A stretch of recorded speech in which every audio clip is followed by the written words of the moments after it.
Edward Robert Mascari wasn't always internet famous. Long before YouTube, he was a TV personality. In the 1970s and early 80s, he hosted a children's show in Kansas City called 41 Treehouse Lane under the stage name Uncle Ed. He was also the campy vampire host of a late-night horror show, Uncle Ed's All Night Live. Kids seemed to love him and parents trusted him. He wore a cape, made corny jokes, and waved to the camera like your favourite weird uncle. But then in 1986, everything changed.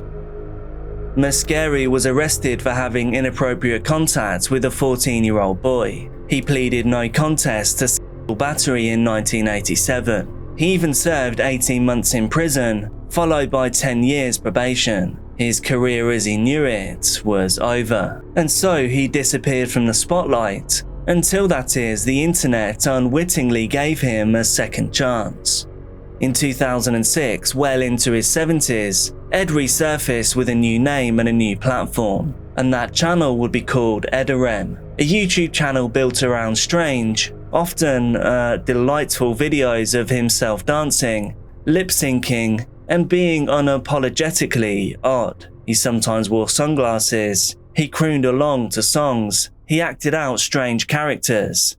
He uploaded more than 130 videos, and somehow it clicked. People seemed to love it. He wasn't trying to be cool, he wasn't trying to follow trends. It just seemed like he was being his weird self. And that was enough to turn him into a cult figure in the early days of YouTube.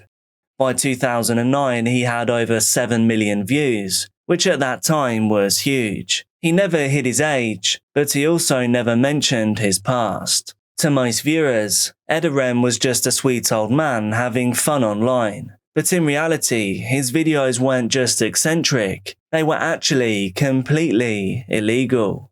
What most of Uncle Ed's fans didn't know, or didn't want to believe, was that his ability to post videos at all was violating the law. When Edward Mascari was convicted in 1987, his probation terms were strict. After serving his time, he was placed on a register, and he was legally forbidden from owning a computer or using the internet without explicit permission. But by the time his YouTube channel blew up, Ed had already crossed that line.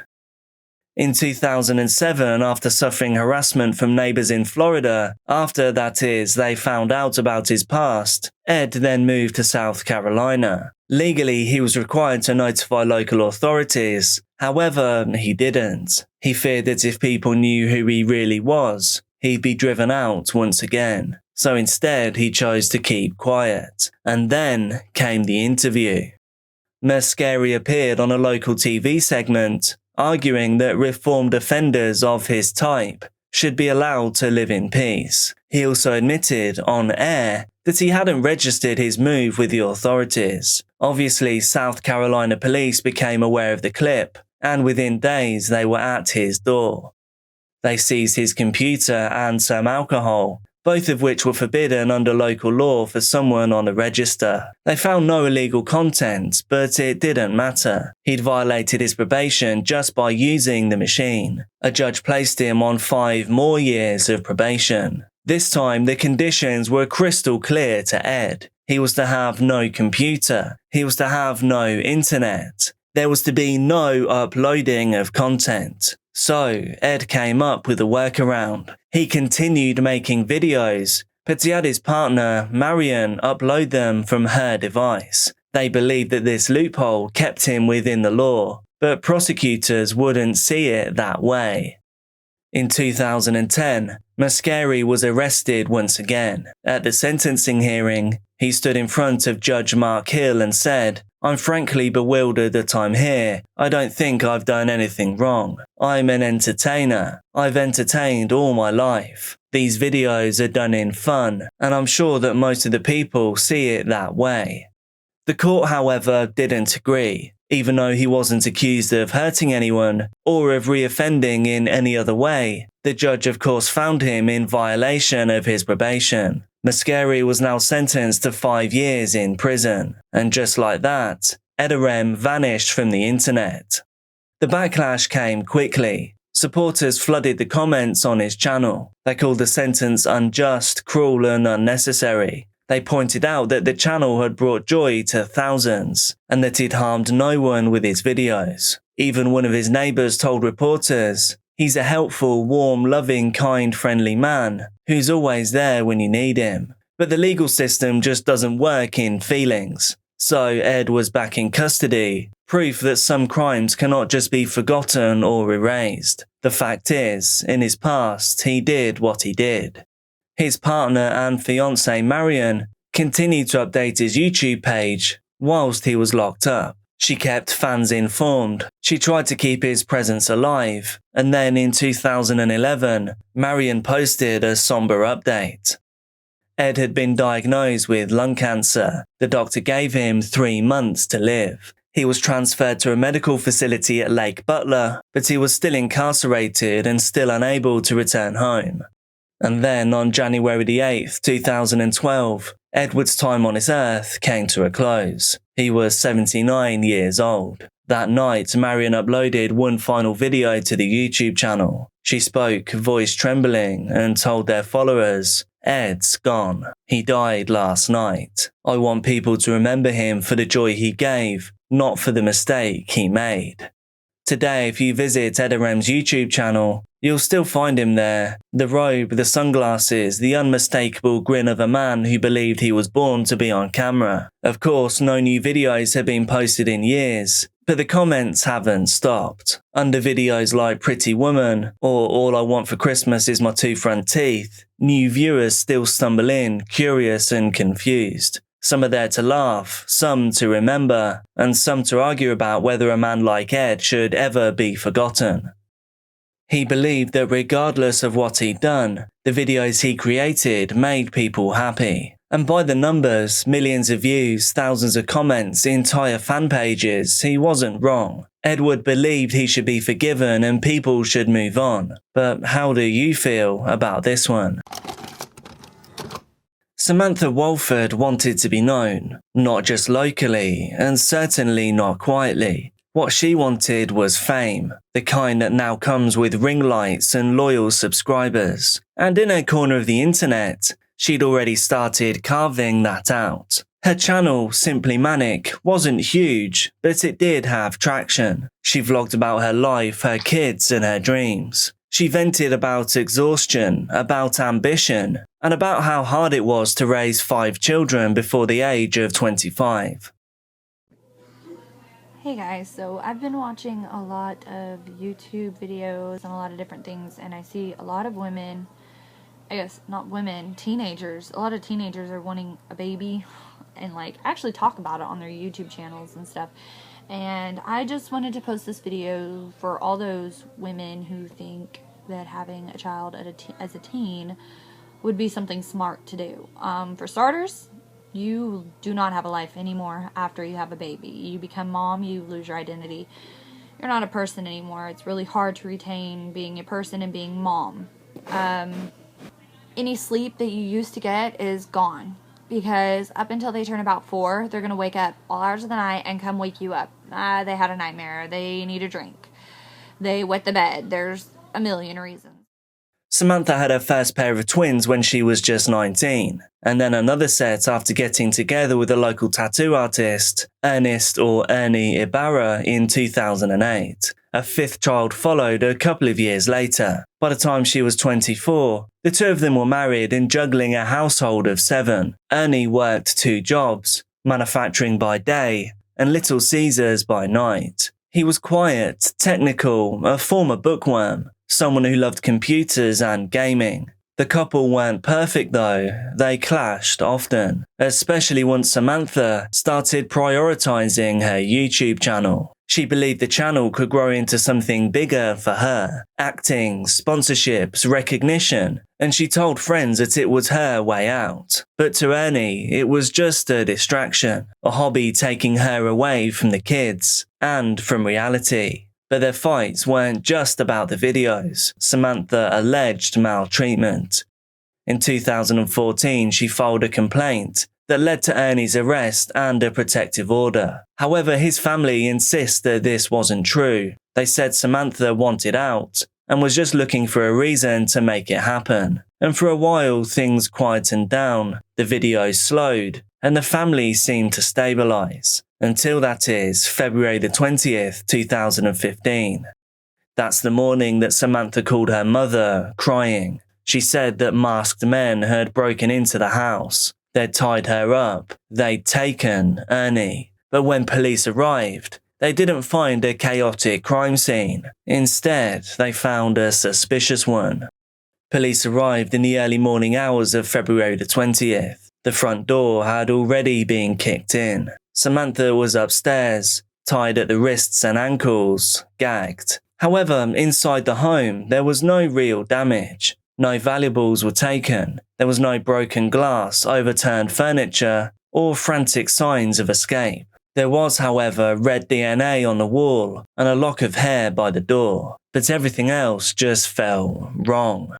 Samantha told officers a terrifying story. She said that at around 1 a.m., masked intruders burst into the bedroom. She said they pulled the covers off the couple as they slept. One of the men held a sharp implement to her neck, and they dragged Ernie downstairs, beating him savagely. She said they forced him to look at her as they did it. They were using me like bait, she said through tears. She claimed they pistol-whipped Ernie in the face, then forced her upstairs and tied her up, before disappearing into the night. After they left with Ernie, she said she scooted over to her phone and then used her face to dial her mother, not 911. She said that her mother was simply the first number in her call log. Detectives, though, weren't buying it. One of them asked, "Well, how did you dial your mother with your face?" She replied that that number just came up first, but that one detail started to unravel everything.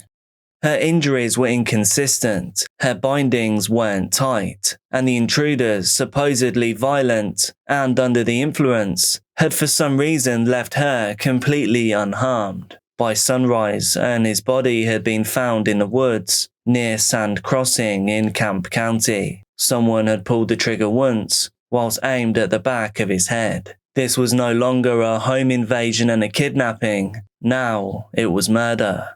And to make things worse for Samantha, her version of events was falling apart. At first, Samantha claimed to have no idea who the intruders were. She insisted they were strangers, just faceless men in black, high on something out of control. And then, suddenly, she remembered a name: Johnny Reb.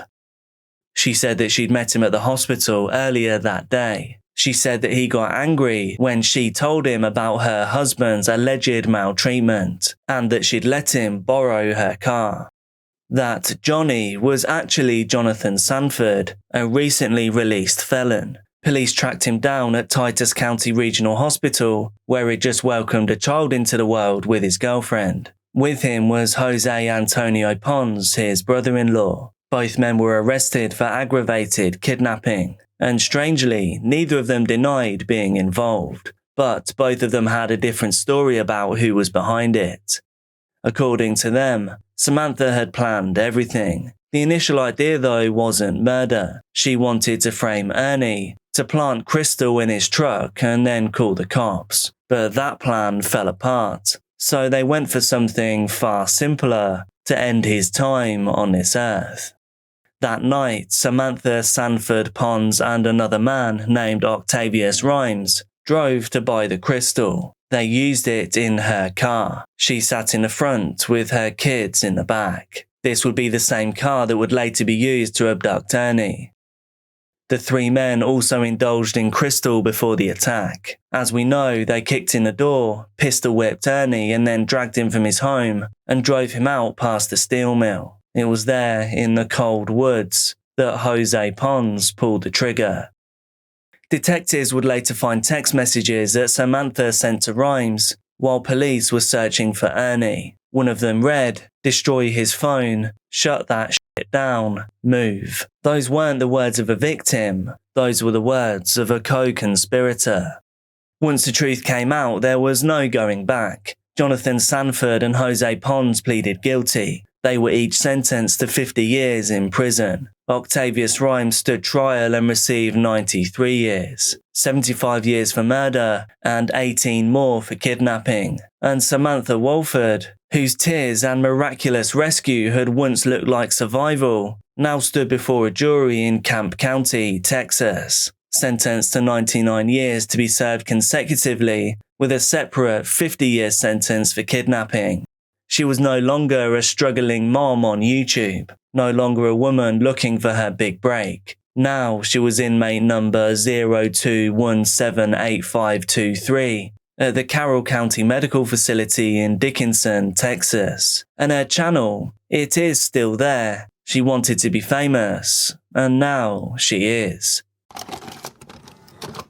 In the earliest days of YouTube, back when the homepage felt like a message board and going viral meant just a few thousand views, Will Norton was already ahead of his time. He created his channel in 2006, back when he was just 14 years old. The channel was called Wildebeest 88883333, a name that, to him, probably sounded fun, random, and unforgettable. But for me, I just had to count those numbers out on my fingers. His first uploads were rough around the edges, but they were charming. He filmed comedy skits, diary-style monologues, and little adventures from his daily life. This was the kind of content that would later explode into an entire genre. But Will was doing it before it was really popular, and before it was really profitable for most. And he did this at a time when it's possible his classmates didn't even know what YouTube was. By the time Will was 18, his channel had amassed nearly 1.5 million total views. Offline, Will was known for being kind, smart, and grounded. This is despite coming from an extremely wealthy family. In his high school's TV production class, he stood out, not just as the funniest kid, but also as the most technically skilled. And whilst other teens were still figuring out what they wanted to do with their lives, Will had already been accepted to Chapman University to study film production. So he wasn't just aimlessly dreaming, he had a plan and he was doing it. Will's biggest video was a vlog about meeting his hero, Kat Von D, the tattoo artist and TV personality. She'd replied to him on Twitter, and then, incredibly, he ran into her in person at her LA shop. Will told the story with wide eyes and a fast-talking grin. And that was his whole vibe. He was humble, excited, and just a little bit chaotic. In another video from 2009, he titled it, "I Nearly Died." It's May 8th, 2009, and today I nearly died. I wake up this morning and it is storming like crazy. I can hear the hail on the roof. I look out my window. The pool is going crazy because there's so much water flowing into it. The trees are crazy. It's still pitch dark outside and it's like 7:20. So I get ready really fast and I rush to school, out the door, and then I'm leaving for school and there is just tons of rain. And it's like the street is just like one entire puddle. And I'm going and there's trees down in the road. So I'm freaking out. I'm like, oh, I'm going to be late. But then I turn on the main road of my town, and the wind is so crazy. You just see water. It's like horizontal rain, and all the cars are like veering. I was having trouble keeping my car on the road. I drive a Hummer. This should not be happening. Anyway, so you can look down the road and you just see each individual business's lights go out. It was actually really cool. And then they come back on, and I turn on the road that my school is on. There's a power plant right by it, and it explodes. Like sparks go all across the road and like hit the road. Oh my gosh, it was crazy. Right in front of my car. I was freaking out. The video was a dramatic retelling of a thunderstorm that caught him off guard. He described running for cover, soaking wet, and laughing at the chaos. But he had no idea how darkly ironic that title would become, because less than 2 years later, he'd post his final upload, and not long after that, his time on this earth would be brought to a sudden and devastating end. It's impossible to talk about Will Norton without mentioning the date, May the 22nd, 2011. That afternoon, Will walked across the stage at Joplin High School with diploma in hand. He just graduated. He was 18 years old with the world at his feet. To commemorate the moment, he sent out a quick tweet, one that would later gain haunting significance. "I'm graduating today." This will be the last thing he would ever post.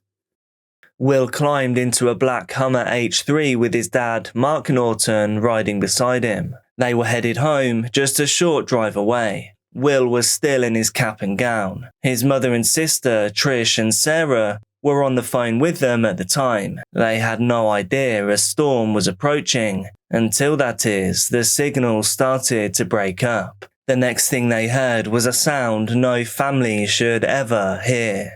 A devastating tornado had touched down near Joplin. Winds reached 200 miles an hour. Entire neighborhoods were ripped from the ground, and now within it was Will and Mark. The Hummer began to tip. Mark tried desperately to hold on to Will, but the seatbelt snapped, and in an instant, Will was pulled up through the sunroof, and just like that, he was gone. Mark was seriously injured, but he was still alive.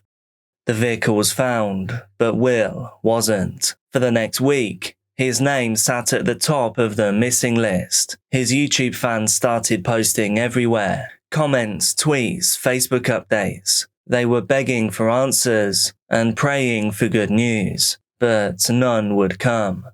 This same tornado had already claimed over 140 lives, making it the deadliest storm in over half a century. Yet, even among that enormous tragedy, one name stood out in online circles: Will the Beast. For the Norton family, those first few days were unbearable. They weren't just grieving, they were waiting, and still just holding on to hope, clinging to any chance that Will had somehow survived. Across social media, the hashtag #HelpFindWillNorton began to trend. Thousands of strangers, most of them fans who had only known Will through a screen, shared his photos, his videos, and his name. Even some celebrities picked it up. Kat Von D, Will's longtime idol, reached out to offer support. She later drew a custom sketch in Will's honor. In the town of Joplin, rescue crews worked around the clock. Over 600 volunteers, including 50 cadaver dog teams, scoured the vast wreckage. But the damage was beyond comprehension. Entire blocks had been flattened. Bodies were being stored in refrigerated trucks. In some cases, victims were so unrecognizable that only fingerprints or DNA could confirm who they were. Inside a temporary morgue, federal forensics teams worked day and night to avoid misidentifications. In the sheer chaos of the first few hours, one grieving mother had already mistakenly identified someone else as her son. Officials were determined not to let that happen again. It took several days before the Norton family got their answer. Will's body was eventually found in a nearby pond. He was close to where the Hummer had flipped. The tornado had thrown him from the vehicle and out into the water. All hope was now gone, but at least the waiting was over. Sarah, his sister, later said, "He was quoting scripture in the arms of our dad when the tornado hit. It was the last thing he ever did." Will's funeral was held 2 weeks later. The entire town came out. Many wore orange, the colour of the Joplin Eagles, Will's high school team. Others wore black in mourning. And in the digital world that he had helped shape, the silence on his YouTube channel became deafening. The upload page still looked the same. The goofy thumbnails, the teenage grin, the sharp cuts and mid-2000s YouTube music. But no new uploads would ever appear again. His final video was no longer just a vlog, it stood as a memorial. Will Norton's story doesn't just end with a tornado. His YouTube channel, Will the Beast, became something closer to a digital time capsule. No one touched it, no one logged in, it just remains preserved, exactly how he left it. Everything points towards an older, lost internet. Kat Von D's tribute sketch was shared thousands of times, and her caption read simply, "For Will, gone too soon." On Reddit, classmates shared memories. They said he was the kindest kid in the room, that he never let his family's wealth change the way that he treated others, that he'd been excited, genuinely excited, to start film school in the fall. One person wrote, "It's like his whole life was a movie, and none of us were ready for the ending." Today, if you visit Will's Twitter, his final tweet still sits pinned at the top. "I'm graduating today." and one by one strangers still come to leave a message. Rest in peace, Will. Your last tweet breaks my heart. You inspired me to start my own channel. I never knew you, but I won't forget you.